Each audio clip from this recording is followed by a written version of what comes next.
જુગાસર તળાવનું 4 કરોડથી વધુ ખર્ચના કિંમતે જે રીડેવલપમેન્ટ થયું એનું લોકાર્પણ થયું અને 6 કરોડ 35 લાખથી વધુ ખર્ચના સ્વચ્છતા મિશનના અનુસંધાનના નવા કામોના ખાતમુહૂર્ત થયા છે. માનનીય દર્શનાબેન વાઘેલા શહેરી વિકાસ મંત્રીના હસ્તે લોકાર્પણ થયા. આખું ધાંગધ્રા નગરપાલિકા અને આખું ગામ આજે ઉમટ્યું હતું અને બહુ સારા વાતાવરણમાં માનનીય આઈ કે જાડેજા સાહેબ, ચંદુભાઈ સિયોરા સાહેબ, અમારા પ્રમુખ કુલદીપસિંહ સૌએ આ કાર્યક્રમને સારી રીતે સંપન્ન કર્યો છે.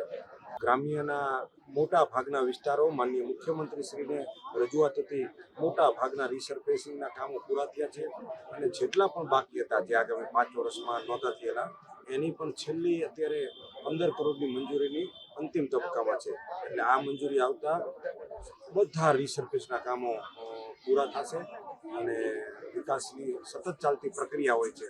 એટલે કે રાજ્ય સરકાર અને કેન્દ્ર સરકાર બહુ પૈસા આપે છે અને બહુ વિકાસ સ્પીડથી થઈ ગયો છે.